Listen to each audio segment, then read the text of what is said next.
Through the Eyes of Another Pony. Chapter 6. Pony, Science, Pony, Pancakes, Pony, Ponies, Pony. By CardsLafter. So, I just gotta ask. Not that I'm upset, just curious about it. I half chuckled as we walked out of, I'm inhaling for obvious reasons, the ruins of the ancient castle of the Royal Pony Sisters. Why Firewall? Why not, I don't know, Anon Pony? You'll figure it out one day when you're older, Luna huffed, blowing her hair out of her face before glancing about. Did you really come alone? Nah, I was escorted by I started to say before realizing that Storm may very well still have been slugging it out with Gigantor outside. Oh shit! Isn't that what profane? She asked me. I didn't bother gracing her question with an answer. I'm sassy like that. I instead decided to blitz off the way I came and started cussing furiously down every single stair. It took me a couple of minutes, but when I made it back to the ground floor, I was already half-winded. Still, Stormwing might be in danger, so I wasn't going to let it bother me. Not at the moment, anyway. Trust me, I was prepared to bite some pony, if I got there and everything was okay. Unfortunately, or fortunately, depending on how you look at it, everything was indeed okay. Well, half okay at least. When I got there, Stormwing was quite literally frozen from his pony knees, I think they call them hocks, down in one big block of ice. And he didn't look happy about it. Luna was already there with her horn pointed at the melting ice, which was somewhat perturbing seeing as I took off before her. By the time I finally got within earshot of them, I was quite thoroughly winded, but not so much that I couldn't sass it up a bit. "Wait, Stormwing, I'm here to save you!" I cried out between ragged breaths before cantering to a breathless stop. "Ah, Luna, well, as you can see, you are now safe and may begin lavishing your gratitude upon me." Luna snorted a bit, disrupting her spell as she slapped the hoof over her face. Stormwing slowly turned his head to face me. At first I thought he was going to scream in anger for not being able to smack me in the face, but he decided to be a good sport and sarcasmed me right back. "Thanks, Celestia, you were here." "I know, right?" I cried out in false anger. You need to be more careful. I might not be there next time." Luna's laughter grew louder as our nonsense continued. Shut up, both of you! Just whoosh!" "Yes, Storm, just chill out already." I started a terrible, terrible trend.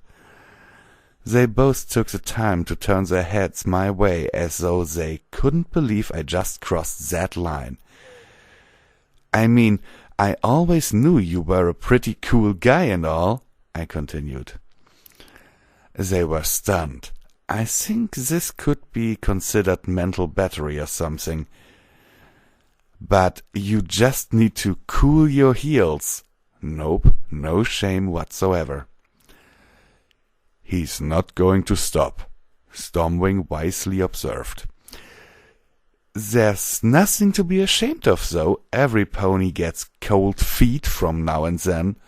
Oh, hell, it hurts to just recall all of this. "No, he isn't," Luna confirmed. "But it's okay. While you were out here playing freeze tag with the abominable snow pony, I'm not even winded. I saved the princess." "Princess Luna." I had to force myself to not laugh at the way Stormwing's eyes rolled back into his head. "I humbly request that you kill one of us, him or me. At this point, I do not care which." "That's just cold-hearted," I gasped in fox horror. "Murder isn't the best way to break the ice." "Oh, gosh!" Luna began to crack, unable to keep herself from snickering at the insanity, or insanity, take your pick, of it all. Why doesn't he have an off switch? Hey, don't take it that way. You just need to learn to stay frosty. Besides, every pony knows that revenge is a dish best served cold. I'm not apologizing. Despite being rather amused by the tornado of cold puns, Luna had finally had enough and conjured a muzzle on me. That was the end of that, and just in time too. I was running out of ridiculously bad jokes. After a bit of whining, I wordlessly vowed to knock off the somewhat improper silliness and help Luna saw out the poor Archon. He was quite miffed at the better having been gotten off him, but that was mostly dispelled when he discovered that the mission had been a success and Luna had been safely procured. He kept going on about some force that he could not see. Yes, we laughed at him for using those exact words, getting the drop on him. I was mostly just glad because everything was okay, hence I wasn't paying him full attention. Seeing as magic takes a fair amount of focus and I suck at multitasking, I don't think that should come to anyone as a surprise. I do remember him saying something about being unable to see. One day he'll learn to not make those comments in front of the two trolliest ponies in Equestria, as though all the magic everywhere had just disappeared. So, ponies, which then led us to heading back for the edge of the Everfree Forest, where the awesome sky carriage of awesomeness was lying in wait. The two of them made fun of me and my winglessness, whining and bitching about how I was holding things up, and quite frankly, that hurt my feelings. Right up until Luna tried tickling my nose with her feathery appendage. Oh, she regrets that, because I bit it. And I didn't let go. Naturally, the situation escalated and Stormwing tried to pull me off, but that wasn't going to happen. So just try to picture this going on, because I can only imagine how silly it looked. What are you yelling? Storm, off me! Luna half gasped, half shrieked, half laughed, half stuttered. Submit! I snarled through my teeth, holding fast to her wing as I glared at her. She couldn't actually turn to kick me, so she was pretty much at my mercy, and be judged. Storm let go of my mane and tilted his head to the side, somewhat perplexed on how he should approach this dilemma. How am I supposed to accomplish this? If I electrocute him, it will cause him to cramp his teeth down. The little white-blue Archon pointed out in a matter-of-fact tone. And also it will probably shock you more than it will him. Get something heavy and strike him with it, she yelled as she fruitlessly attempted to kick at me from an odd angle. Shenanigans ensued. Like I said, just try to picture all of that insanity. Well, it's not a very flattering scene for anyone, especially since Stormwing could not find a stick large enough to terrify me and had to resort to a medium-sized branch. Having become rather pain-tolerant at this point, I just suffered through it. It wasn't until he stopped whacking that we finally took note of our surroundings. Oh, we were still in the Everfree Forest, but it turned out that we weren't the only ones. Why did you stop? Luna demanded of the Sky Archon. I could see Storm out of the corner of my eyes, and the expression on his face was of utter shock. It was kind of funny watching the branch fall out of his mouth. Naturally, we followed his gaze to a certain big, shiny, white Alicorn princess, standing not 30 feet away with Fluttershy timidly hidden behind her hind legs. The two of them looked at us like we were a bunch of aliens performing a bizarre mating ritual. I was thoroughly embarrassed, actually. Shamed enough that I immediately spit out Luna's wing and looked at my feet hooves. At least she didn't smite me on the spot or something. I could only imagine how this looked to her, us playing around while she waited home worrying herself to death. I mean, sure, this was quite literally the worst time for her to meet up with us, but still, looking like a bad situation can net you the same results. Well, I'm sure this isn't exactly a shocker, but Luna's not so humble in the presence of authority, because she snatched up Stormwing's branch within her magical grasp and quadrupled its size. You stupid blank flank! She angrily snapped as she turned my way, brandishing the now frightening weapon. I'm not stupid, I knew where this was going. Beatings everlasting. "Save me, Celestia!" I cried out in horror as I ran for the supersized alicorn. I dove behind her and grabbed Fluttershy, placing the perplexed Pegasus between Luna and myself. "Fluttershy, quick, blush at her! Use your cute!" What? Fluttershy squeaked, helpless to act in the face of adversity. "Use an innocent as barrier," dark side points. Luna cantered my way, but she wasn't coming after me. Well, I thought she was at first, totally didn't cry out in fear. But I was proven wrong when she instead stopped in front of Celestia and brushed up against her. Celestia then draped her neck down over Luna's and let out a soft sigh of relief. "Are you all right?" the older sister asked. No, he just bit my wing, like some ignorant slubberish fool," Luna grumpily replied. Celestia let out a humorless scoff. "I saw. You deserved it for giving us all such a scare." I started to comment on how she also toasted my phone, but Stormwing decided it was time to find something random to chastise me on. "Human, let go of Miss Fluttershy."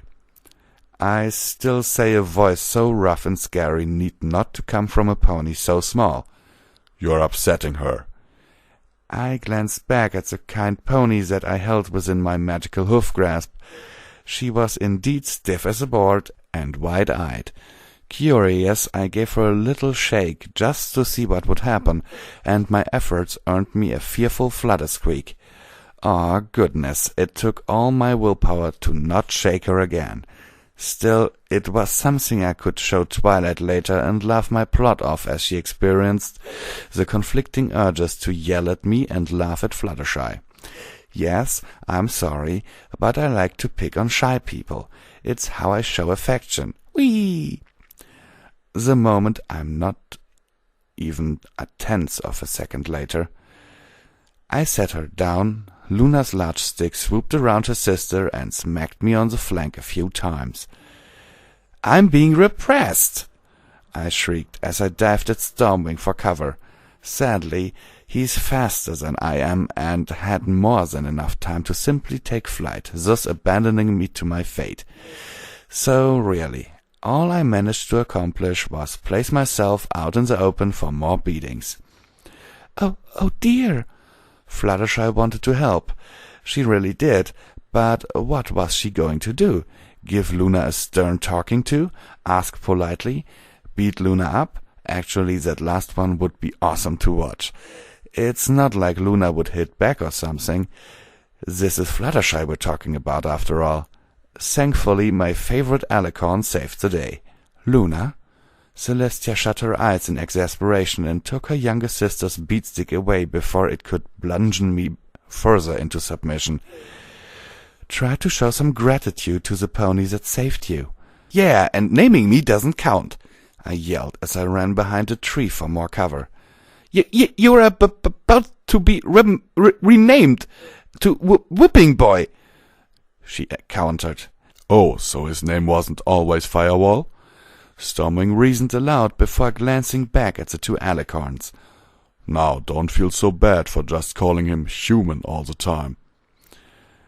"Actually," Celestia said, "his name really is Firewall," the younger princess interjected as she glanced back at me. Right? There was this heavy pause where all the ponies looked my way, as though they were waiting on a confirmation. I stayed mostly hidden behind my tree because I didn't trust Luna to not pick the stick back up and start abusing me again. After a few seconds of silence, I gave my thoughts on the matter.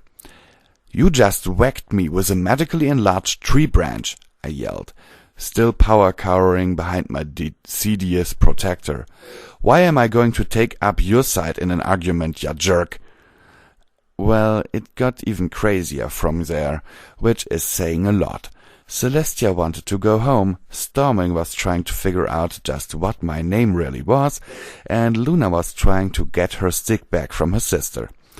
I just hid behind my tree and shouted insults at Luna, which seemed like the sensible thing to do. Eventually, Celestia had enough of the insanity and raised her voice to re-establish order, scaring the living bejeebus out of us all. I think Fluttershy died from a heart attack and had to be revived. Or maybe I dreamed that up. Memory's a little fuzzy around this part. Anyway, a long story somewhat shortened was that we were headed back to Canterlot while Stormwing escorted the other Pegasus back to her Flutter house atop her Flutter Hill. Celestia initially wanted me to go back to Pony&Wolf for a while, subtly hinting that I had already done enough damage. Luna, on the other hoof, was super adamant that I stay within Hoof's reach. She knew the nightmare wanted me for some reason, and that it probably wasn't one that shared every pony's best interests that hard. What she didn't tell Celestia was that she wanted to keep an eye on me to make sure I didn't accidentally burn Equestria to the ground. Like I was renowned for unintentionally incinerating entire countries or something. Also, Celestia is a speed demon. I love to go fast, but that was very much the last time I intentionally rode the ASCA with Celestia at the magical wheel. Okay, let me rephrase that. That was the last time I willingly rode with Celestia driving, because I'm fairly sure that every time you do, you lose a year of your life to fearful stress. Just a hypothesis, not curious enough to ever test it, because that would involve riding the ASCA with Celestia as the driver, and that's not going to happen. After we landed back in Canterlot, I tentatively allowed myself to step off the carriage and shakily draw myself a cigarette. Christ, Celestia, I've never asked, but are there no speed limits in Equestria? I mumbled as my mind timidly began gathering up the last remaining pieces of my sanity. Celestia seemed pleased with the fact that she had terrified me so thoroughly. She did not answer, however, say anything on the subject. The two princesses stepped off, looking pleased as punch. Even Luna's mane had somehow cleaned itself up. That wasn't fair. Not even remotely fair. But whatever, right? The day had been saved and the Powerpuff Girls weren't even called. That's a win that deserved the self-congratulatory smoke. Or so I thought, right up to the point where Luna took my cigarette away. Those are... That was Luna suffering from karma stutters. Those are a thing now. Those are unhealthy. I blinked. Then, without even turning to her, I resummoned the pack, drew another one, and lit it up. She took that one too. I then let out a slow, patient breath before looking back at the two alicorns. Celestia, if I say pretty please, will you beat up your little sister? Even I could hear a slight edge of irritation in my voice. The Sun Princess looked like she wanted to get involved as much as she wanted her horn removed, meaning not at all. But she did let her eyes roam towards her irritating brat of a sibling. Luna, health aside, Equestria is a free land, she pointed out tiredly before slowly sauntering up to the H-room. As long as he is not hurting any pony else, he may do as he likes. By that logic, I should be allowed to do as I like and help him, Luna countered, never taking her stupid eyes off me. Stupid alicorn uses stupid logic. The road to hell is paved with good intentions, I grumped, retrieving a third cigarette and lighting it up. I'm very serious when I say you would not recognize me if I go too long without one of these. Luna pouted at me, her face a blend of pleading and playful. "You mean you would hurt me?" "I'd numb your wings off in an instant," I grumbled. "Aw," she whined, before sticking out her bottom lip, which is really hard to look at without dawing, and lowering her head to glance up at me with half-lidded eyes. "Even if that makes me sad?" My mind, she was blown.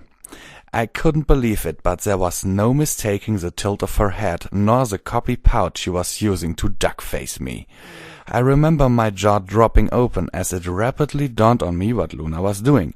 For those of you that need it spelled out, let me put it bluntly. Princess Luna T, for troll, Alicorn Pony, was flirting, and she wasn't being entirely subtle about it either, because Celestia seemed to be noticing as well, and was just as shocked as I was. How did I feel about this? I mean, Luna's pretty cool as far as ponies go. I'd even venture to say she's my best friend out of all the ponies, but romantically? I mean, there were a lot of implications involved with dating ponies, most of them bad. I couldn't think of any of them at the time, but I was sure that there were plenty of them. Maybe, whatever. All I knew was that both inner halves, yes, both, Laughter and Stoic, were waving little red flags, warning me that there were 1,000 ways this could go wrong. The emotional risks were already high enough without throwing a couple of heartbreaks into the mix. "Well, of course not," I quickly huffed. Possibly too quickly, not quite sure. But I'm not going to pretend that everything is going to be okay if I'm deprived of my nicotine either. So, I'm going to, somewhere else. And I'm gonna smoke there. I'm sure you two have lots to talk about, so I'll leave you to it since I've got to go give the remnants of my phone a proper burial anyway. Luna, stop burning my shit. I left them both there without another word. I could feel their beady little eyes on me, but I just acted like I didn't care/notice. I wasn't certain how they took that reaction of mine. I wasn't entirely smooth about it, after all. But that was definitely the least of my concerns. So I motored on over to my special happiness bench and flopped down onto it with a sigh. That damn monkey from earlier shrieked at me a few times, but I was too nice to get on his case for it. My mind wandered back to Luna, and the very first thing I had to do was not let my idiotic romantic half get out of his prison. No, he hasn't been named, and I had no plans to change that anytime soon. This is mostly due to the fact that every time he decides to come back from hiatus, someone always cries. So, for once in my life, I decided I would play this the smart way and eventually get around to talking to Luna about shutting this down. I knew how to convey a rough message in a gentle way, so I wasn't worried about hurting the girl as much as about worried that I would inadvertently damage our friendship. I didn't get to think on the matter for long, however. My thoughts were suddenly overcome with an intrusion. It was sorta like stupid tissy, only there was something different about it. It was like musical hum that I could feel inside me. Not really anywhere specific as much as it was just, well, there. "You are not from here." Voices in my head. Oh yeah, I'm definitely loony by this point, I told myself. Certifiably knocking futs. It didn't take as long as I thought it would, oddly enough. But as long as I was a basket case, I might as well chill out and enjoy it, right? Like that Sucker Punch movie where you turn your insanity into an action movie. Except I was already doing that in Equestria, which was even better. "You aren't alarmed?" "Well," I replied aloud, "this isn't the strangest thing to happen to me in the past several days. I suppose that is more than fair. Our connection allows me to feel your reply from inside. You need not communicate verbally." My eyes widened a little bit at the unlikely implication that my stupid mind first jumped to. That couldn't be misconstrued at all. I'm not comfortable being felt up like that," I cried out in shock, disturbing the rest of all the animals that Celestia keeps stuffed away in her silly Royal Park garden thing. Ha! Not that variety of connection, nor that kind of feeling. You merely need to deliberately think your response to communicate. And the answer is the best chicken. What is Scootaloo? I'm glad no one/pony was watching me in the garden, because I gasped for what would outwardly seem as no reason whatsoever. Double reference recognition. Budding friendship status achieved. I'm honored. You should be. So I take it we haven't met? We have not. I hope to change that, though. Huh. Is that you And then brain spikes. Holy Gandhi, skating backwards on ice. It was almost worse than the last time I tried to talk about Tisiphone to someone that wasn't Tisiphone. I tried to suck in my breath, but I found the agony just a little too deliberating to allow anything other than to force me into a fetal position. Why did it have to hurt so much? Couldn't I get a warning shot first? Then again, this might actually be the warning shot. Damn, what would blow so hard if that were the case? Are you all right? No, but it isn't your fault. Who are you? I am someone that has a vested interest in keeping this land safe. Oh, hell, not another one. That's great. No, thank you. I would not like to strike up any bargains. Odd. Very well. I will still keep in touch unless you otherwise object. I suppose that's fine. Good. Now let me simply get to the point. Princess Luna is not well, and while this is not your fault, I can sense that you are more than willing to do whatever it takes to help her. Well, don't forget, no bargains. Certainly not. I am merely concerned for the princess and want to help her. Promise? Promise. Okay, then yes. Luna's a little loopy right now, so yeah, I'd totally jump at the opportunity to make this easier on her. I assume you have a plan?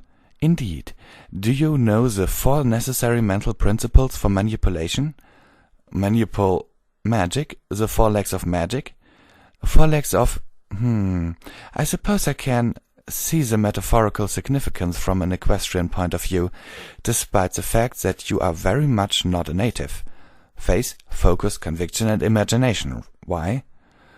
Then you lack one of these? What? Forgive me, I am assuming. I merely inferred from your, well, rather than demean, you mean... Let me simply ask, are you missing one of these fundamental principles? Not really. Then it seems you have everything you already need. I do? I thought about that. He was actually right. If I could stuff a book into my brain using magic, then maybe a little ingenuity could help out Luna. I guess you're right. Good talk? Good talk. Thanks, Mr. Wim. Mr. Wim? Voice in my head. I see. A pleasure to have assisted you. Also, my only request is that you refrain from mentioning me. I won't pretend to have the power to stop you from doing otherwise, but doing so could endanger me, and I like being bereft of endangerment. Well, you're the nicest brain voice I've ever had, so I think I can do that for you. Thank you. Farewell. Mr. Wim cut contact shortly thereafter. As nice as I acted, I wasn't especially eager to hear more from the whatever it was. I didn't like the idea of there being more players in this behind-the-scenes game that Tisiphone was part of. Not that I could be sure that such the case with Mr. Wim, but I was fairly certain that whatever the case was, I didn't know enough about it. I yawned loudly, rubbing my eyes with a slight frown as I settled more onto my special stolen bench. Equestria, never a dull moment. I looked up at the sky, noticing that it was pretty late in the evening. I almost reached for my phone again, only to stop halfway this time and pout. Rather than have an internal rant about that, though, I simply let my mind wander as I settled in for a snooze. And then I got poked in the horn. I opened one eye just enough to confirm that the stars were still out and that I had no business being awake just yet. Some pony was going to get it. I swear, I don't even know why I bother trying to get some sleep, I whined, scooting about on the bench. Ain't no brakes on the paint train. I heard a girly voice say, "What?" "What?" I asked, rolling over to look at my disturber. It was a purple pony, a purple magical pony to be exact. Great, I can't exactly smack Twilight, lest I die from shame. So I decided to harass her. "Twilight, you shouldn't barge in here. I'm not dressed." She opened her mouth to reply, not expecting to be rebuked in such a way. After a second to recover, she finally replied, "But we normally don't wear clothes." "That's even worse." I waved a hoof at her whilst yawning, trying to get her to go away. "Now we're both naked in here, alone, and every pony's gonna start talking." "We're not in anything, No Name," she groaned in frustration. "Unless you mean us being in the Royal Canterlot Faunal and Floral Garden." "We're bringing animals in it too?" If I gasped any harder, or any more dramatically, I'd have probably choked. "You're moving too fast for me. I'm breaking things off right now." She fell back on her usual reaction, stared at me like I was insane. Finally she slapped a hoof over her face and took a deep, relaxing breath. I don't think it actually helped her calm down, though. "You confuse me," she snapped after a moment of quiet. "I just wanted to ask if you wanted to help me experiment with the Manpillion samples. If you're tired, though, you don't have to be childish about asking me to let you sleep." There was a little bit of anxiety in the way she spoke, made only more apparent by the way she spun about and began to, not quite stomp, but she definitely wasn't happily cantering either. I didn't deliberate on the matter for very long. All I knew was that I was not about to be responsible for the ruining of some pony's day, Twilight's especially. "Wait!" I cried, rolling off the bench and tearing after her. She stopped and looked back at me, I kid you not, tears rimming the bottom of her eyes. As punishment for my crimes, a stoic beat laughter to death with a crowbar and stuffed the body into a footlocker. He wouldn't stay dead forever, but he wouldn't be coming back for some time either. "Oh, Twi, I'm sorry," I murmured, trotting to a stop as I neared with a grimace. "I didn't mean to hurt your feelings. I was just being silly." I conjured her up a smile napkin and floated it her way, which she accepted with a soft, apologetic smile. "It's not your fault," she reassured me as she let out a strained laugh. "I think being exposed to the purified Manpillion samples has had a few strange effects on me. I'm fine whenever I'm away from it for an hour or so, but I think it has some strange psychoactive properties. I've been so emotionally charged these past few days." "Wow, that's bueno. You need a case of mood swings like I need another name," I commented with a short chuckle before remembering that Twilight had yet to be brought up on speed. "Oh yeah, I've been given a moniker courtesy of the trolliest princess. I won't bore you with all the details, but the short version is that Luna named me Firewall. Thoughts?" "The princess named you?" Twilight dabbed at her eyes before blinking in disbelief. "You must have made quite the impression." "No, she did it to vex me, I'm certain of it," I snarled, crunching up my face a bit. "So let's go play science before she flies out of the bushes and tells me that Gilda is best pony or something." That would send any brony up the wall in an unreasonable way. And then we scienced with magic, which is the silliest thing I've ever said. The best part was picking a place to do business. I elected Luna's library in hopes that we might accidentally burn it to the ground.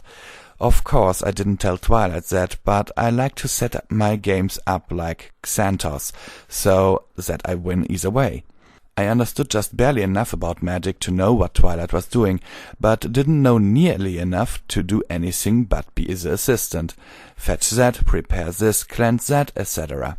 That might sound incredibly boring, but I can promise you that nothing could be farther from the truth. I mean, I was learning neat stuff about magic, chilling with Twilight and participating in mad science. Twilight insisted that there was nothing mad about it and demanded that I not call it that, but I assured her I knew what I was talking about. But like a mare, she found other things to nag me about. Specifically taking notes in the informal alphabet. See, ponies can read and speak English just fine, but they have this official pictogram alphabet for any special documentation, legalese and otherwise formal print. To write in English is to be extra informal and relaxed. You send a personal letter in English, otherwise known as informal, but send a wedding invitation in formal. So yeah, Twilight whined about it until I brought up one point. Twilight, is any of the pertinent information lost in the translation from informal to formal? I asked her as I continued to jot away with the power of magic. Well, no, I suppose not, but it's rather— she paused, searching for a proper word. It's quite silly to take a formal document and write it informally. It gives the illusion of amateur hoof at work. Sorry, Twilight, I can't read your formal alphabet, I huffed as I finished marking down measurements. Ergo, if you want me to be of any real assistance, we're going to have to write this in stupid and hope all of the smart ponies won't judge us. She frowned a little. I didn't mean to imply that you weren't smart, Firewall. It's too late, Twilight. You've ruined my self-confidence, I cried out in false dismay, feigning a case of the vaptors. I need my comfort food now, which is a shame because Equestria is probably fresh out of SpaghettiOs. Twilight rolled her eyes with a helpless giggle. I'm sure that you'll cope.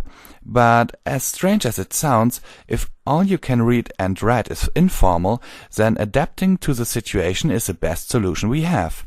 Indeed, my good mare, I said before setting down the paper and quill. Okay, all set.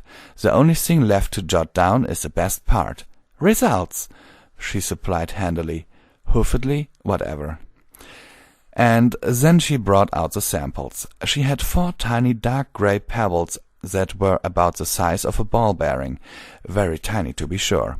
She mentioned that getting the dust purified and shaped into such easy-to-handle sample was rather easy, that it just took a bit of metallurgy know-how to separate the sand from the genuine article and took absolutely no magic to accomplish. Personally, I wouldn't have been so forward in attempting such an initiative, but Twilight's far more intelligent than I am, so I didn't bother shoving my opinion out there. Very unlike me, I know. It wasn't until we began directly experimenting with the stuff that progress became rather stagnant. Magic sort of follows the same rule of energy. You can't create it, you can't destroy it, but you can direct it, disperse it, and focus it towards an end. But these grey bearings seem to be the rule breakers in the sense that any magic that came into contact with them just vanished. Basically, it works like this.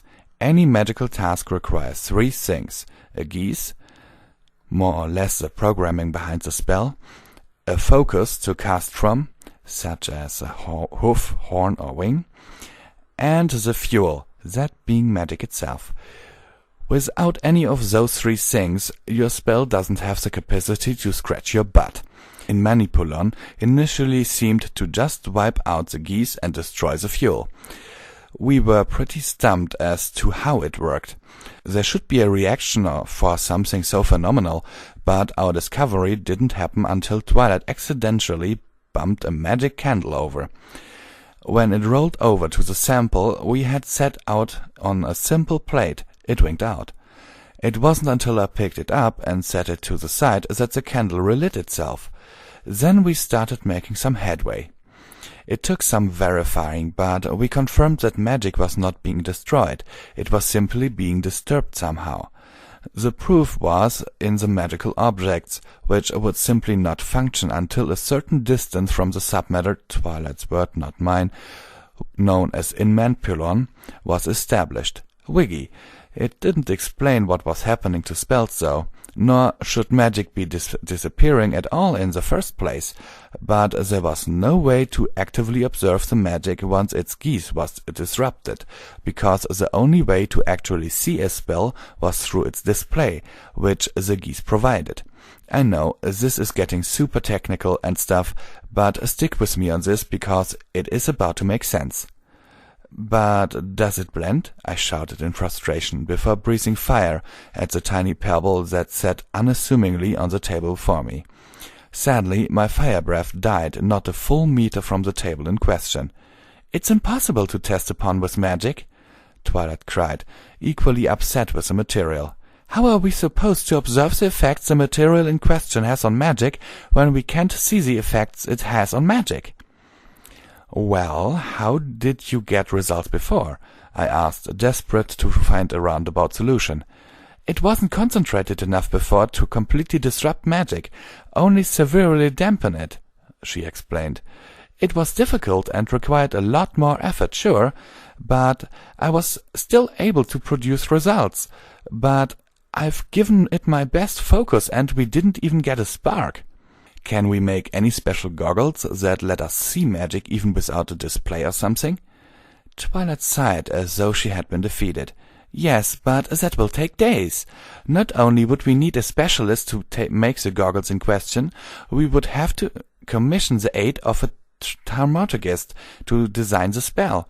Princess Celestia wanted results as soon as possible. I've already been researching for 2 weeks, and the only difference between last week and today is that we know for a fact that it's pain in the flank. We might as well be blind for all the good our eyes are doing us for now." Twilight couldn't have accidentally spoon-fed me the solution any more directly if she had tried to do so on purpose. Because it wouldn't have been accidental, nor would it have been my idea if she had. "Twilight, go fetch us donuts," I ordered, before turning and running for the door. "I have an idea. Meet you back here in 15 minutes. "Wait, what? What are the donuts for?"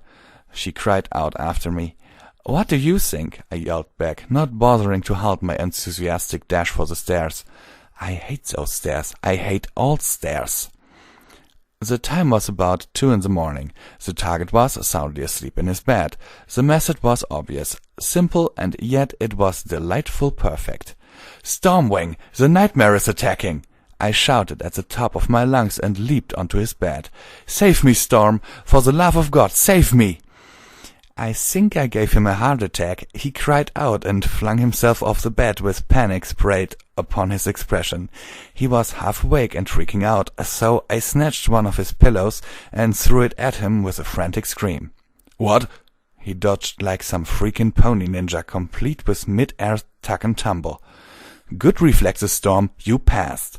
I softly applauded, my voice now super deep and super serious.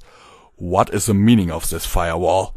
he shouted, not appreciative of this emergency reaction drill.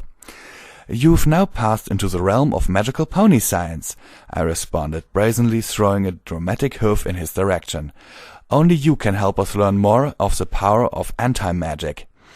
He blinked a time or two before gritting his teeth. "Are you trying to anger me?"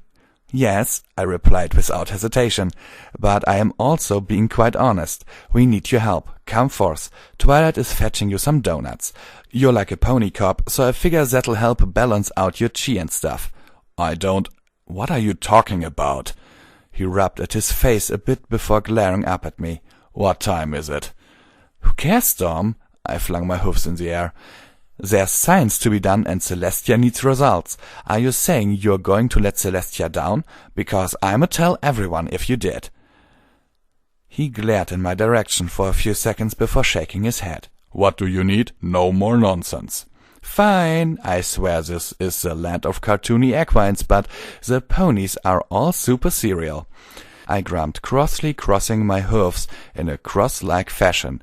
"It's like this. You can see magic?" Twilight got all kinds of bug-eyed when I explained my thought process. "It's pretty simple. I'm fairly sure I'm just going to reiterating the assumptions already made, but here goes. Storm can sense magic, even if it doesn't have a display. Since the in-man pallion disrupts any gaze, and, by proxy, the display, his ability to keep track of magic would be able to tell us where it was going. I can sense it, yes. I've never been able to see before, though, so I can't make a comparison. Miss Twilight Sparkle, he explained. Firewall here claims that it can be of great assistance, and that this endeavor is of great importance to Celestia. Twilight is another overachiever, okay? Of that there is no doubt. I told her to go get donuts. She assumed it had something to do with the experiment, and seeing that she had no clue how many she should get, she OP'd to get a lot. I was something put out that she wasn't already back by the time I had returned, but that had been offset by the cart full of pastries she eventually arrived with. The donuts were for Stormwing, but seeing as he wasn't going to be eating even half of them, I found it within my capacity to eat a few dozen. Well, it's certainly important to her, but I wouldn't say that it was worth it to wake you up in the middle of the night. She gave me a glare, and I rebelliously ate a donut at her. Still, as long as what's done is done, do you mind giving us a hoof? It's all right if you want to wait for the morning. I already said I would help, and that is what I will do, he replied as I held the donut up to his nose. Bitterly accepting my offer, he scarfed down the treat as we went about preparing the next test. It shouldn't have taken much time, but Twilight is meticulously and is crazy about contaminating results, so it actually took us several minutes. After we were finally prepared, we ate one last preparatory donut and began the test. I don't want to get technical on you, so I'll keep simple. I would breathe fire on the stuff, and Stormwing would tell us where the magic went. If you're wondering why we didn't go with more direct spells, it's because I seem to have an insane efficiency ratio on fire breath. I can roar out the stuff all day, and I would sooner get winded from breathing too hard rather than arcane exhaustion. Okay, stand by. Ready, boys? Twilight asked before casting a containment spell around us all, thwarting in my attempts to destroy Luna's library. Sad face. We nodded. Improvisational observation technique attempt number 1. Commence. She was adorable with her research director voice. I blasted out a decent wave of flame at the pebble of anti-magic juju, only to see the same result of the fire just dying out a couple of feet away from the table. Stormwing blinked before tilting his head to the left and blinking a second time. Firewall, do that again. Harder, he ordered, stepping a little closer to the testing area. Twilight nodded at me before barking out the go-ahead. Attempt number 2. Variable. Intensifying magic output. Commence. Well, he wanted more, so I gave him more. I stepped it up, putting a solid effort into the next blast. It was hot enough for me to feel it, so I knew it had to be at least a little uncomfortable for the two of them. As intended, the flames were a bit wider, definitely brighter, and actually made it a few inches closer before ultimately winking out. One more time, Storm requested, squinting a bit. Hard as you can. I gave him an incredulous glance before taking a few deep breaths and bracing myself. Instead of just going with it, I began to actively focus on putting everything I had into the next one. Already I could feel the tightness in my chest, like a pressure that was building up as though it anticipated a powerful release. Attempt number 3, Twilight ordered, stepping back a little bit. Maximum output, commence! I roared audibly, like something out of some corny action movie as I let it all out. If I had not been putting all my focus and effort into this one, I'd have distracted myself with just how cool it really looked. Pardon my equestrian, but it was awesome. It was a big old torrent of turquoise and red-orange flames that almost made it to the unassuming little pebble made of frustration and stumpery. For several moments the only sound was that of my semi-winded breathing. Well? Twilight broke the silence.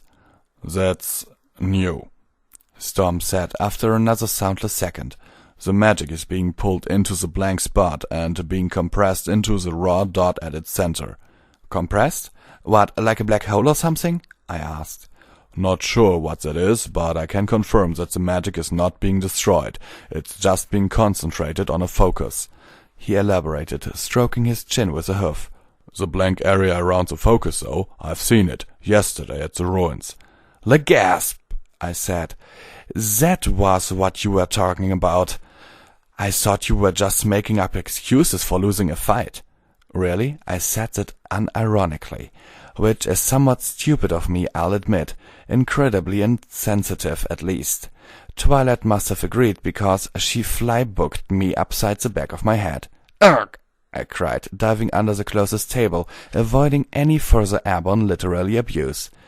Storm chuckled under his breath. I found that much more amusing than I should have. Twilight, no flying books, I whined from under the table. I wanted to get out from underneath it, but I wasn't taking the chance, even if it smelled like sterile sweet chemicals down there. She replied, but I stopped paying attention. I just realized how comfortable the carpet was underneath the table and considered taking a nap. I mean, if Twilight needed me, she'd just wake me up. Or beat me with more books. I wish she wouldn't do that, but rarely do I get my way of these days. I started to close my eyes and murmured a few lines from the Hush Now, Quiet Now song. What is that smell? Stormwing asked, jarring me somewhat conscious. His voice was a little slurred, but became somewhat alert when a very audible flop came from Twilight's direction. I snapped my eyes open to confirm that I wasn't the only one losing consciousness. Twilight was flopping over a chair in what had to be one of the most uncomfortable chair-flopping positions I had ever seen. Miss Twilight, Storm barked in shock, causing me to lift my head up. I was just barely conscious enough to realize that something just might be wrong. All sound was slowly becoming distant, but I remember the distinct sound of glass breaking. I looked back at Stormwing just in time to witness him try to take flight, only to make it 2 feet off the ground and then gloriously crash into a nearby shelf. Somewhere deep within my mind I suddenly realized that we were all in danger, and I had to do something. Anything but lay here and pass out like the others. The sterile sweet smell had been slight before, but it was quickly becoming an overwhelmingly pungent rot.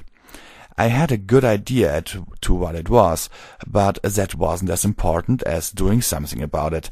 With all the willpower I had, I managed to begin dragging myself out from under the table and away from the center of the room. Much to my relief, the smell was indeed getting fainter the further I forcibly moved myself. By the time I made it to the first set of inwardly curved shelves, my vision and hearing began to just barely clear themselves up. Ha! I grunted slowly, pushing myself off the ground with 2 front hoofs.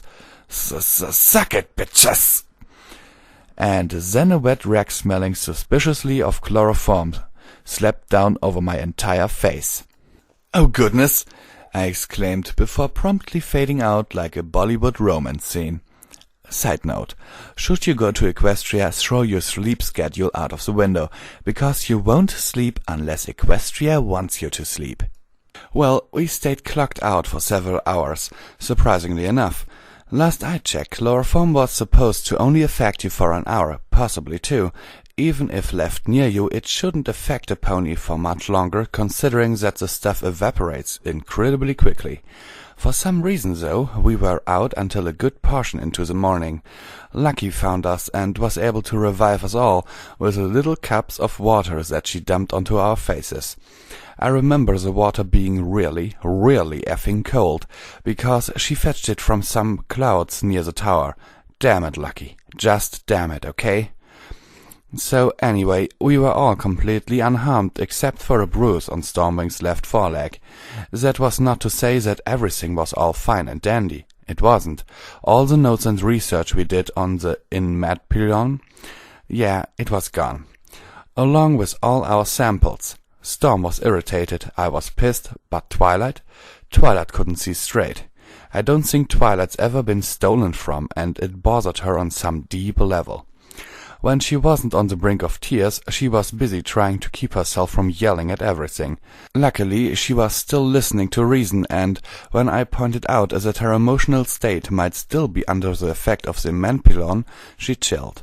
She needed something to comfort her, so I promised to make her some pancakes and ruffles if she promised to behave long enough for me to whip them up real quick. She acquiesced, and I scooted along to the kitchen. As I approached the place of cookery, I could hear my favorite British bishy pony inside, humming to himself as he whipped up whatever masterpiece he deemed worthy of the princess. I kicked the door open and bellowed, "Cookie! Ah!" he screamed, throwing his hoofs up in the air and sending a skillet full of something along with it. "Ah!" I daved out of the way of whatever that goop was. All I know was that it was yellow, airborne, and hot enough to kill organisms on a microscopic level. Splat! We looked at the puddle of sizzling yellow stuff before looking up at one another. His assistant, known to the others as Sugar Dust, known to me as Bitchy Quadrupt, number 4, 4YI, the others are Luna, Princess of the Night, and the Alicorn formerly known as Nightmare Moon, bursts into the room and pantry before slapping a hoof over her face. "Dude," I pointed at the mess, 5-second rule, hurry up, you're running out of time." He probably wasn't amused, but he didn't say anything. He just stared at me for several seconds, as though waiting for me to do something. "What do you want?" Sugar Dust snapped. "I want to make pancakes, and possibly a few waffles," I demanded, slamming my hoof on a nearby counter for emphasis. "You need not assist, merely stand aside. I had a bad night, and so had my friend, and I want to make us some comfort food." "We are not going to put up with your idiocy any more, alien," she yelled back with greater fervor than I had managed. "Get out!" I blinked. That wasn't a very ponyful response. Then again, I was being kind of an ass. I sighed, deflating a bit before walking towards a little closet in the corner where the kitchen kept its mops and stuff for cleaning. "Okay, look, I'm sorry. I'll clean up the mess. I'll even use the crappy wood stove and dump out the ashes myself. No more funny stuff like, 'A month, pretty please?'"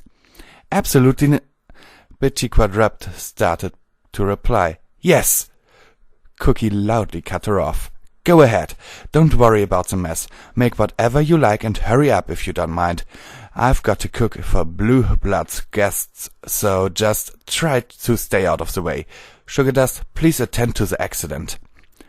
Miss Dust found that to be most unbelievable thing she had ever heard. "Cookie, you can't be she started to say before being cut off again. "I'm quite serious. We're already behind, and you making a fuss is only making a bad situation even worse," he sharply replied, before turning back to the stove. "Thank you for your cooperation." There was a heavy silence that did nothing to further throw off my already bad day. Eventually we all went about our business and resolved ourselves to just ignore one another's presence. I could feel a lot of tension in the room, and all I wanted was to make my exit as soon as possible. That said, I just got it over with and made a total of 8 waffles and 8 pancakes. I was going to take the time to butter each one, then stagger stack them so that it would be sillier when I presented them to Twilight. After that, though, I just wanted to get out of there. Cookie was nice enough to get me a stack of plates and silverware before rushing me out the door. Not wanting to cause more problems, I didn't give him any grief and just left with the food and condiments in tow. I made my way back out of my special bench, where I left the bipolar purple pony to ponder the perplexing problem of our possessions having been purloined from our persons, ponies, without permission by way of chemical persuasion. By the time I got there, I could tell that her jimmies had mostly unrustled themselves. Upon noticing my arrival, she could tell that what little energy I'd had left over from the theft had been sapped by something else. "What's wrong, Firewall?" she asked, already frowning somewhat. "Stuff," I answered as I floated her plate and flopped some waffles on it. "Just starting to think I need to be less of a silly dumbass." "You're not dumb, Firewall," she replied reflexively. "You can be pretty silly, sure, but that doesn't make you a stupid pony." "Meb," I answered with a nod, fetching a butter knife and going for the butter dish to do some butter stuff with it. "Meb, I didn't butter them just yet, so—" "Hey!" Twilight poked my side with a hoof and sorta left it there. "I think it's the equivalent of setting a hand on your shoulder, but no pony ever confirmed that to me." "You can talk to me. What's wrong?" I sighed, shutting my eyes and shaking my head. Lesson 1 about humans, Twilight. Never give a human an opportunity to whine to you. Why? Well, if you had ever had to listen to one, you'd know. 'Cause I gotta tell ya, we are pretty good at it, and all it does is upset others and stuff. Just a note, guys, this is me not wanting to talk about it and making up complete bullshit to get what I want. So, don't take that for serious, okay? Listening is just another part of being a friend, she countered, giving me a heart-melting smile. Oh gosh, I coughed out a surprised laugh. Lesson 2 about humans. We like to stay grumpy sometimes so that we can blow off steam in our own way. And you making me feel better by talking about being my friend is just deflating my anger balloon, like psst. So, good job and stuff on ruining my bad mood. There was a lot of hoof-waving in those sentences to help emphasize what I was getting at. I'm fairly sure if you tied my hoofs together, I wouldn't be able to hold a conversation. "Oh my, I feel terrible already," she gasped in false shame before letting out a giggle. "You should," I confirmed before spreading warm syrupy love all over my pancakes. After that, the small talk turned on, and I got to tell Twilight what Luna was like. She was floored. She expected a more mysterious Celestia or something. Hell, I don't know. When I pointed out that the two were as different as the day and the night, she was forced to groan and recoil from the terrible pun. All in all, I was making a swift recovery, and self-doubt had been all but entirely dispelled. Shortly after my third waffle, yes, I like to eat them one at a time, that silvery pony from before showed up. You know, the one that was guarding Luna's room the day before? Hell, the only reason I remembered her was because she was a skank that held me down by my frickin' horn. "Oh, it's that silvery pony from before," I gasped, as though narrating. "My name is Lieutenant Silverheart," she stated dryly, before rolling her slanted silvery eyes. "You're Firewall, right? The human?" Twilight winced a bit. She wasn't very appreciative of the harsh tone that the Sky Archon was taking, but she's not exactly assertive enough to throw a pony under the bus over such things. "Indeed I am," I affirmed, tilting my head a bit. "You here to stomp on my horn some more?" That must be some serious kind of offensive, because Twilight gasped in shock while Silverheart blushed a bit. "No, I'm not here for that," she coughed a bit, looking away as she cleared her throat and looking back at us. I'm sorry for how things went during our first encounter, but I take no chances when a fire-breathing unicorn breaks into Princess Luna's room." "Uh-huh. Yeah, water under the bridge and all that." I took another bite of pancake and arched an eyebrow. "So, what are you here for then?" "Sky Archon Captain Stormwing has requested your presence. I was sent to deliver the message." "And escort you to him," she clarified, meeting my gaze with soldier's steel in her silver eyes. "Screw Captain Stormwing. SCSWC-6 was the first thing that came to my mind, but then I remembered that he was big enough to help me and Twilight last night, even if he wasn't big enough to reach for the light switch without resorting to wings. Not that he'd need a light switch, mind you." I let out a soft groan before looking down at my waffles. I didn't want to squander all that golden brown goodness, and I also couldn't leave them all for Twilight. I had her figure to think about. "Can I bring the waffles?" I turned my gaze her way, sticking out my bottom lip. Silverheart blinked, unsure how she should go about processing this development. After a moment of stunned silence, she shrugged her wings. "Damn it. I don't see why not," she replied before turning about and taking a deep breath for patience. "Please come with me." "I'll see you later, Twi." I gave her a casual salute. "Thank you for breakfast," she smiled back. I complied, magically grabbing the last few pancakes and waffles that weren't on Twilight's plate and tossing a bunch of syrup and butter on them before stacking them all on my plate. Then, just to mess with Twilight, I pushed her plate away from her about 2 feet. The look she gave me was an amalgamation of irritation and amusement. Thoroughly pleased with myself, I stuck my tongue out at her and scampered after Silverheart. The Archon was looking at me as though she was trying to discern if I was real or just an insane side effect of a subtle mental breakdown. I turned to face her, tongue still hanging out before sucking it back in and smiling brightly. "You are strange," she stated, having nothing more to say on the matter, even after I tried to pester her on the subject. It took us a short while, but we made our way to the ballroom where Stormwing patiently awaited my arrival. And man, did he look like hell or what. He wasn't wearing his armor, and his eyes were a little more half-lidded, but the messy mane and tail was what gave the impression that he was having a bad day. Seriously, when your hair is longer than that of the average female, messing just holds that much more prevalence. "Damn, Storm, either you lost a fight with a thundercloud, or you've had a rough night," I commented as we approached. He smirked a bit without even glancing my way. "You should see the thundercloud. What are the waffles and pancakes for?" "For a while," I proclaimed. "Of course they are," he replied before turning his head our way just slightly. "Lieutenant Silverheart, thank you, and you're dismissed. Go make sure Lucky hasn't burnt down Canterlot for me, will you?" Silverheart blinked before saluting. I swear to you, I saw fear in those eyes.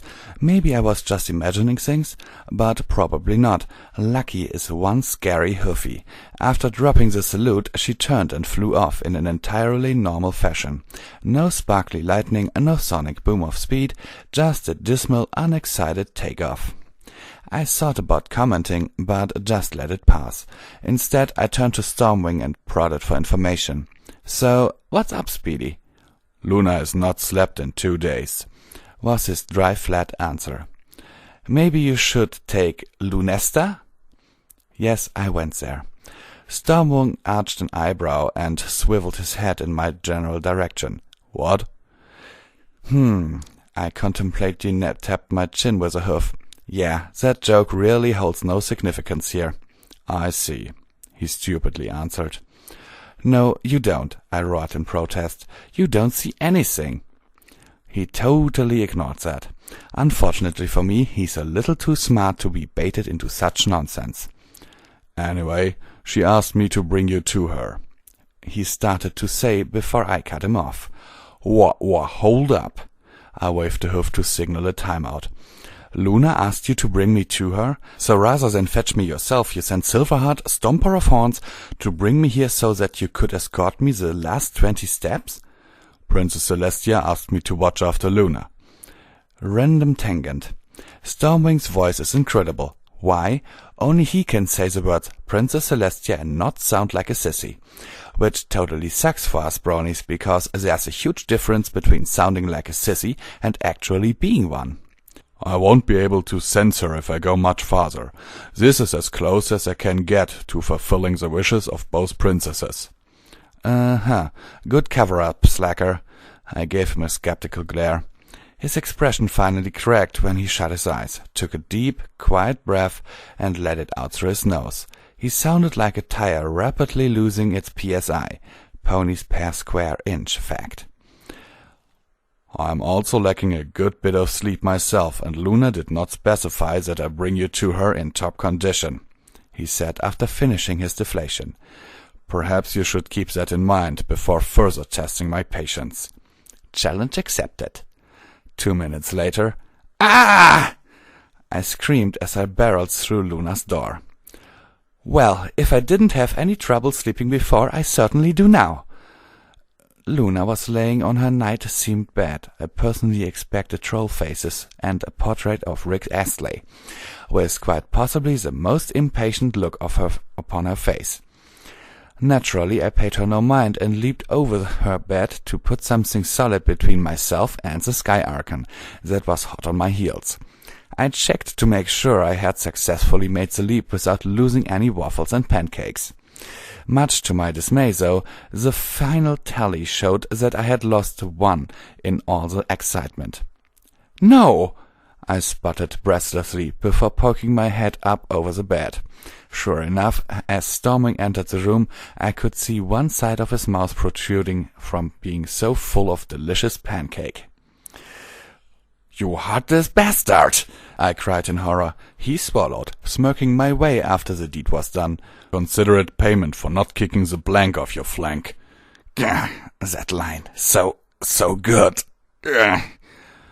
"What's going on?" Luna didn't actually look that interested in what was going on. I don't know why she was asking. "Luna!" I hollered, snapping my head her way. "What are you doing here?" "This is my room." I looked about.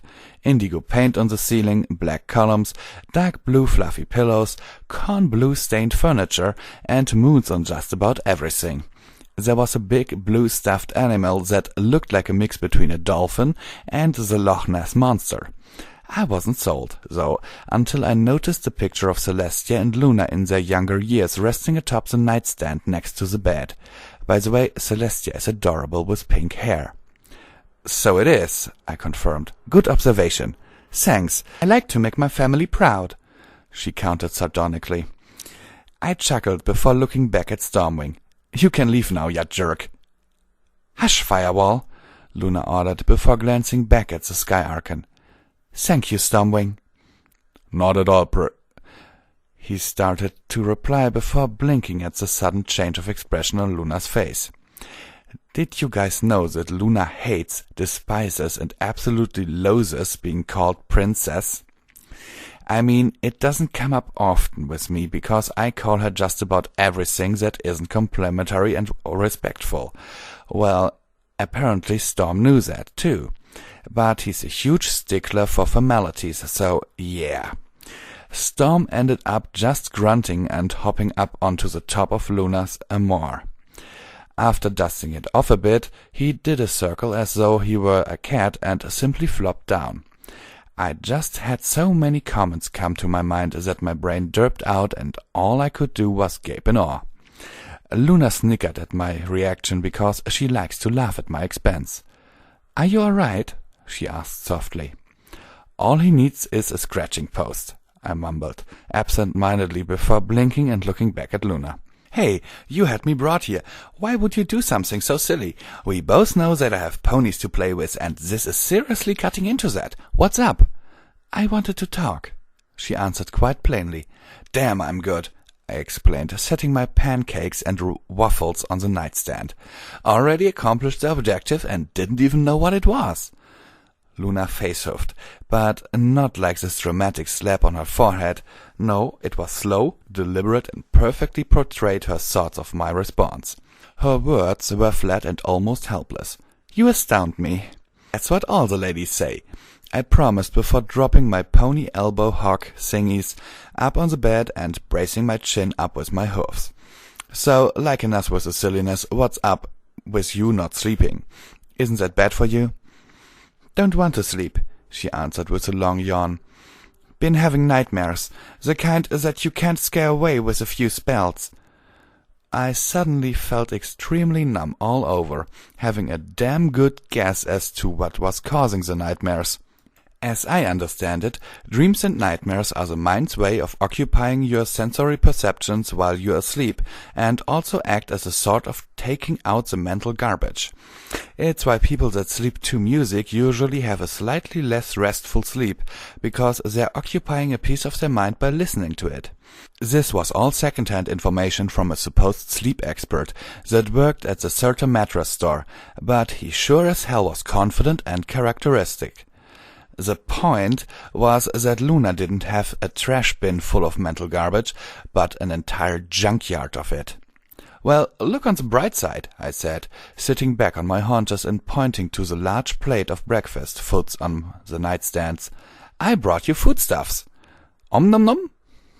"I'm really not in the mood," she sighed miserably, slowly shutting her eyes before forcing them back open. Food makes me sleepy, and sleeping is the last thing I want to do right now. Well, you are having problems sleeping, right?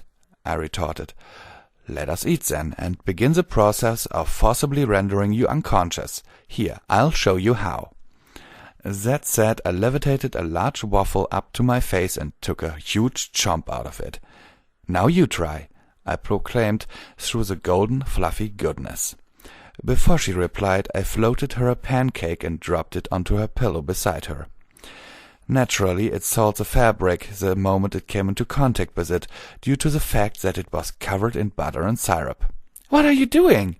Luna cried, sitting up in shock at the sight of her defiled pillow. "You're ruining my bed!" That wasn't very fair of her. I mean, I never even had a chance to answer her question. "Oh my gosh!" I cried out in dismay, throwing my hoofs up into the air. I suck at comforting ponies. My life is a lie. I could hear Stormwing slap a hoof over his face from behind me. Luna grabbed the pancake and threw it at me, helplessly laughing at the randomness of the situation. I caught it with magic and eagerly devoured the projectile flapjack. "You're an idiot," she grumbled tiredly before casting a spell to clean off the pillow. "You're the one turning down delicious pancakes," I countered, my voice muffled by the tastiness in my mouth. Yes, clearly a sign of insanity," she commented before lying back against the pillow and sighing. "Firewall, are you sure you're a human? Because I know what humans are like now, more than even you know, and you just don't seem to be like the typical human." Either that was her idea of a compliment, or I was being told in a roundabout way that I'm a freak. Wow, that's a little misanthropic, don't you think? I let out a soft chuckle after swallowing the last of the pancake. I mean, if you know so much about humans, you should also know that we are really extra super diverse. No two humans are entirely alike. Hell, it's hard to find another human that's incredibly like oneself. I'm just another guy. Luna responded by turning over and burying her face into the pillow. She mumbled something into it, and the only thing I could think of was the pyro from Team Fortress 2. I snorted loudly, trying to prevent myself from going off on a tangent of quotes. Good old Stoic, there to keep me in line. "Well, I can't discern what you said entirely," I pointed out with another laugh, "but if I had to take a guess, you're either insulting my mother, or you're offering to sell me a pony for an outrageous sum. It could go either way, really, but before you say anything, let me remind you that slavery is illegal in Equestria." I paused at that last line before glancing back at Stormwing. "It is illegal, right?" Stormwing's reply was to yawn and bob his head up and down, so I took that as a nod.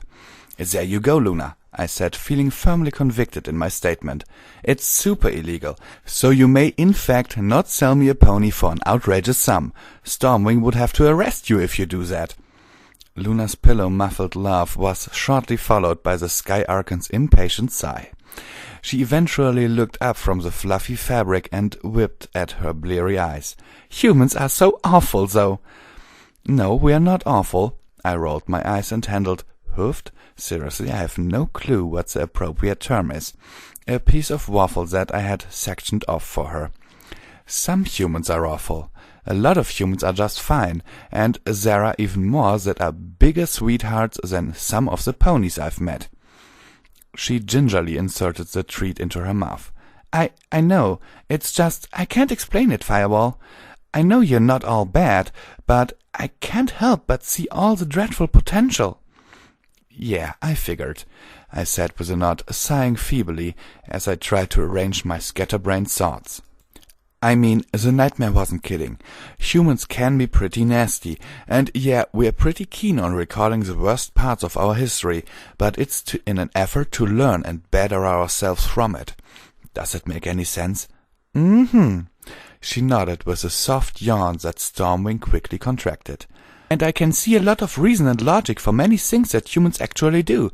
But, Firewall, you have to realize that your world is terrifying compared to mine." Yeah, I know." I felt my ears flop down against my head as I generally deflated all over. "Look, Luna, I know you. However, she interrupted me, it's still incredibly fascinating, and industrialized technology is quite literally the most amazing thing I've ever heard of. I blinked, tilting my head and perking up a tad. Really? Yeah, she nodded sleepily. She paused to yawn again, this time taking an exceptionally long time to get it over with. I was impressed enough to clap a bit. First show is free, she chuckled gently before continuing. I don't judge you, Firewall, for your origins. I don't even judge your origins. They're just different than mine, and I'm fine with that. But deep within the uncontrollable reaches of my heart, I guess the best word you could recognize is the subconscious. I fear it. I fear the world you came from. And now that I understand those origins, Firewall, I cannot help but fear you, if just a little bit. And no matter how much I know it's foolish, I cannot stop those fears from tormenting me while I sleep. I lost a lot of happiness in that right there. The idea that Luna was frightened by me, even just subconsciously, was really heartbreaking. My eyes went wide with disbelief, and my voice couldn't even find itself to let me assure her that I was nothing to be scared of. Let me explain, she sat up a little. I do not fear you hurting me, Firewall, but I fear that powerful human passion that you house. In just the short time I've known you, I know that without a doubt that you live by leading with your heart. And that's beautiful. You're just so different from everything I've known. But you're also a mystery. The nightmare is an evil, but it's an evil I know. It's an evil I can fight. I don't know what would happen if you were driven to an extreme. You might tear down all of Equestria for what you think is a good and right thing to do. I blinked, shutting my mouth as I tilted my head back to the other side. I think you are vastly overestimating my potential. Like a huge margin. No, she shook her head back and forth slowly. I don't think I am. On Earth, you might have been just another human. Here in Equestria, you will soon discover how limits are only determined by what you make of them. And that sort of bothers you? I gave her a big goofy grin. That I might get a wild hair up my plot one day and pierce the heavens with my horn? She sighed in exasperation before enveloping me with a pillow and sending me sprawling. I tumbled back a bit, bumping into Mr. Captain Pony&Wolf. I lifted my head to see him looking down at me with a smirk. Storm, I cried out, pointing an accusing hoof in Luna's direction. That pony just assaulted me. How many years in the dungeon is that? 4 years for the victim, he grunted, and no trials. Damn! I slumped a bit as I started to pout. What if I hit her back? Then you get 4 years in the dungeon and a beating. So by all means. Luna, your justice system sucks. Harder than Kirby at an AYCE. All you can eat for the acronym ignorant. I whined. She grunted back at me before sitting up a bit, her eyes widening somewhat. I leaned away. What, you okay? She tensed up a bit before suddenly dropping herself back against the bed and letting out a frustrated sigh. Sorry, Firewall. Tried to give a buck. Couldn't do it, though. With that, she began to tiredly giggle. I didn't show it at first, but hearing her laugh in earnest was music to my pointy little ears.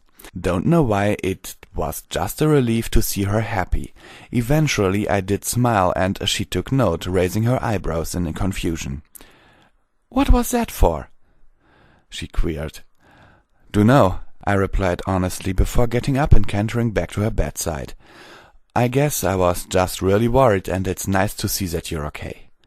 At least I'm not stuttering anymore, she remarked with a slow nod before turning on her side, as though she were setting in for some inevitable bed rest.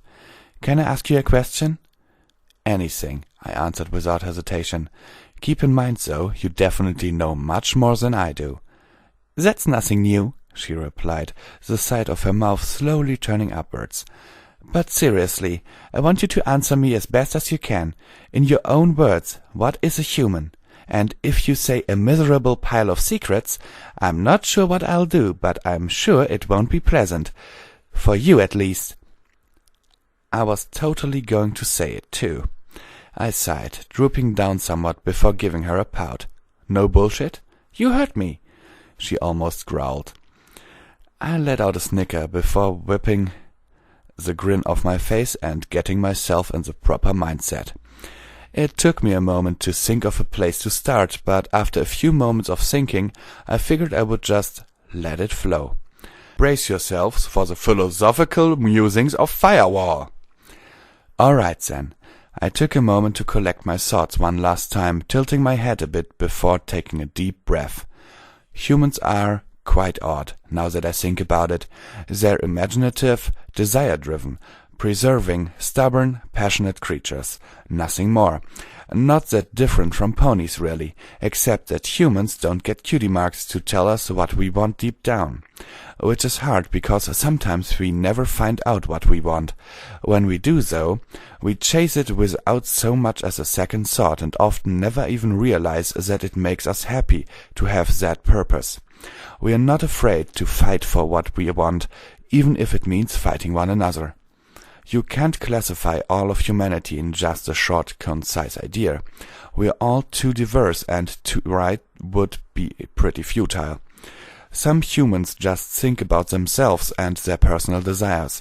Some people want to help the race as a whole thrive and flourish. Others, like me, want them and everyone around them to have fun. In general, however, our average Homo sapiens just wants to live his life and keep his head down in a simple, happy existence. But no matter what a person's cause, there are good and bad ways to go about it. Sure, there are plenty of humans that aren't afraid of stepping on anyone and anything, but there are plenty that refuse to show such carelessness. Remember when you asked me how I'm able to stay happy? Luna nodded at me, laying back down tiredly.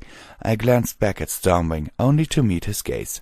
He was staring back at me as intently as a blind pony could. I think he was more interested in hearing this than Luna was, actually. That's what it's all about. You've got to take the good with the bad, I said, popping what's left of the waffle in my mouth. Yesterday you were just a pony princess, but now you've seen some serious shit. And you've got to realize that the choice to either be happy or miserable is exactly just that, a choice. I know, it's easier said than done, and you can't really make yourself not have nightmares, but maybe you can adjust with time. Much to your misfortune, though, you've just got me to help you along the way. Luna snorted before holding out her hoof to me. After a moment of hesitation, I took it. I felt her squeeze my hoof gently, which baffled my understanding of physics to no end. And after a few silent moments, she let her eyes flutter shut.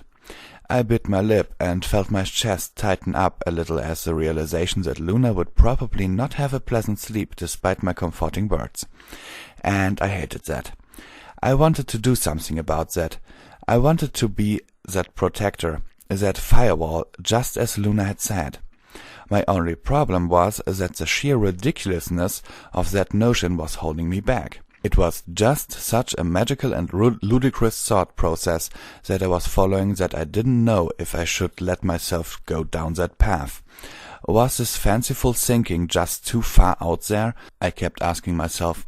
This wasn't some fairy tale, I said. You are still just another guy.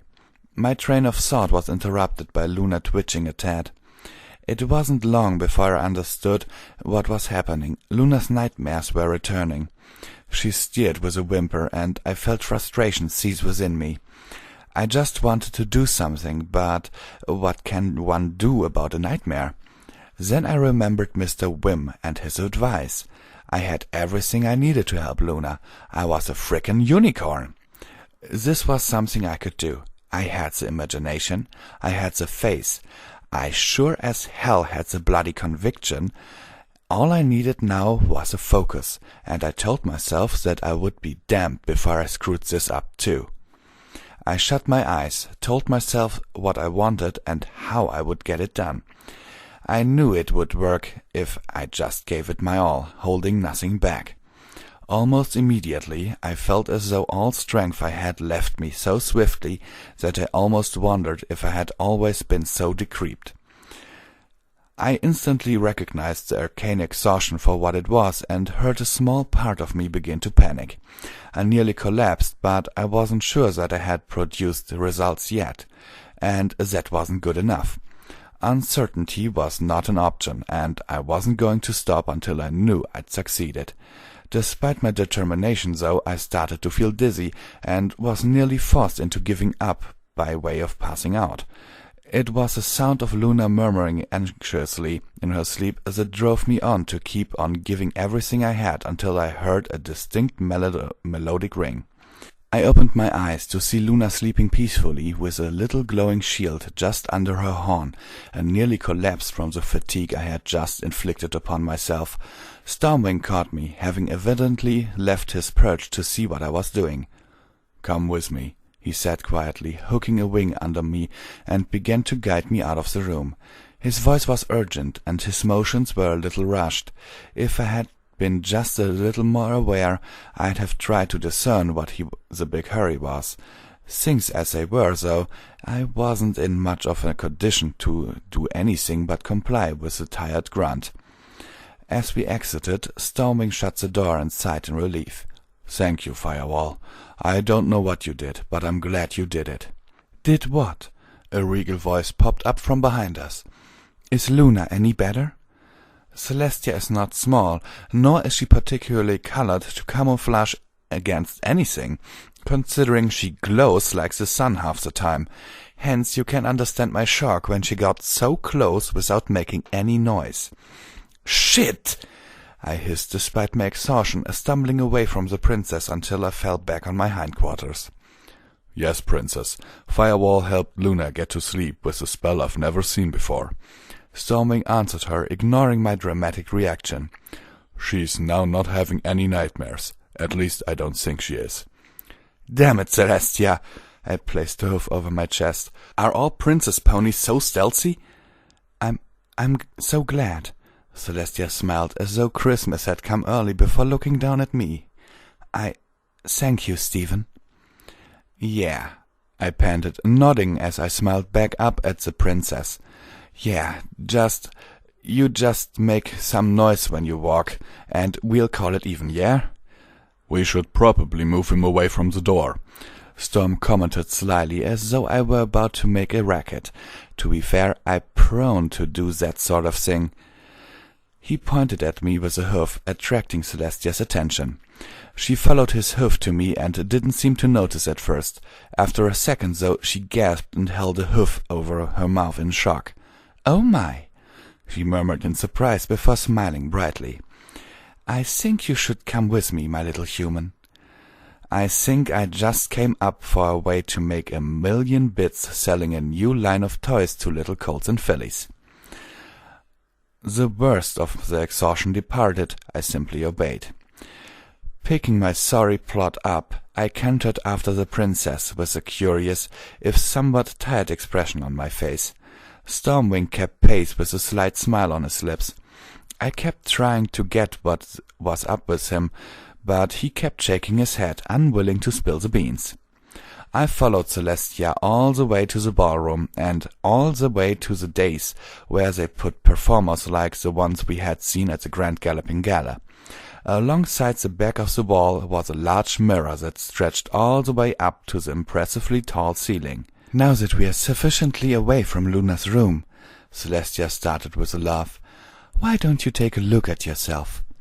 I blinked tiredly before turning my head at the mirror.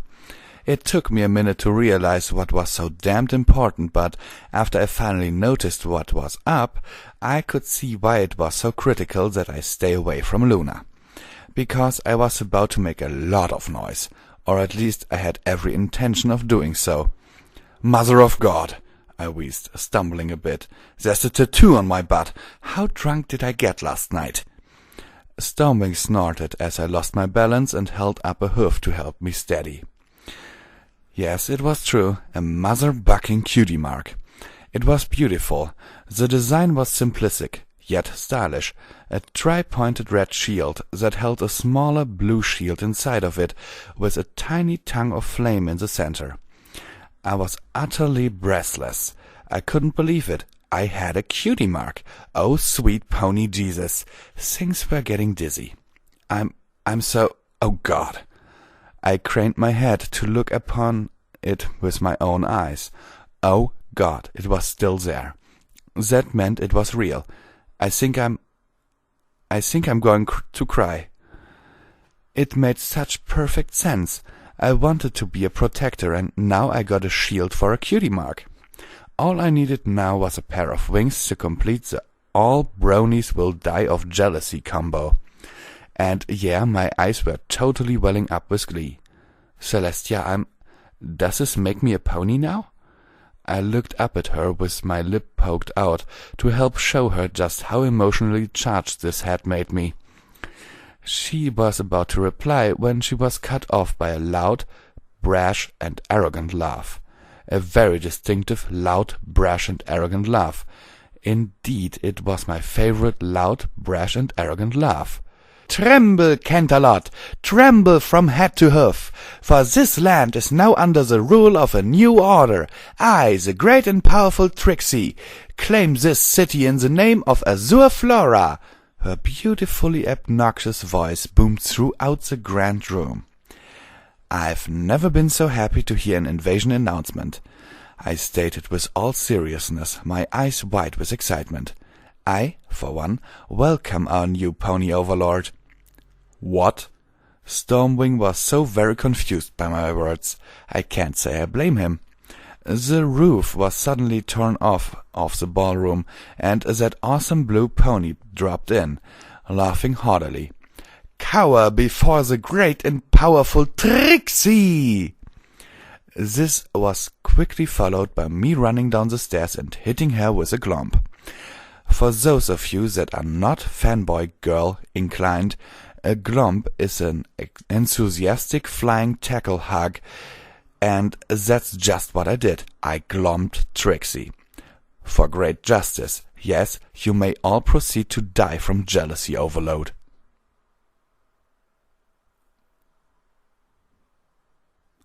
To be precise, every pony, I, for my part, would not die from jealousy overload, because in my book, the great and powerful Trixie may be an interesting character, and I plan to use her in one of my future fanfictions, but, well, I don't really like her. The thing that he got a cutie mark, on the other hand, hoof, whatever, is pretty cool. And there are some other things here that, oh my god, here was one part, I'm not over-exaggerating here, the part where he said, you're either insulting my mother or you're trying to sell me a pony for, yeah, well, you know. That part I had to record, I don't know, 20 times. I always had to delete the audio again because that last part, are you trying to sell me a pony for... I broke out in laughter. I couldn't say that with a straight face. Or that with slavery is illegal in Equestria. And then he looks over to Stormwing. Sorry, that last part was German over there because I am German. Well, and he looks over to Stormwing and asks, slavery is, it is illegal, right? And that really, oh damn. It would have been so pretty funny if Stormwing would have, I don't know, shook his head just for the fun of it. I mean, you get my drift, I think. This chapter was funny all over again, even so it was pretty long once again. Not as long as the last one, but damn it. Okay, that said, who I really thought funny was, and here it comes, Silverheart Crusher of Horns. Hehe, as if you haven't seen that coming. Okay, sincerely yours, Visual Pony.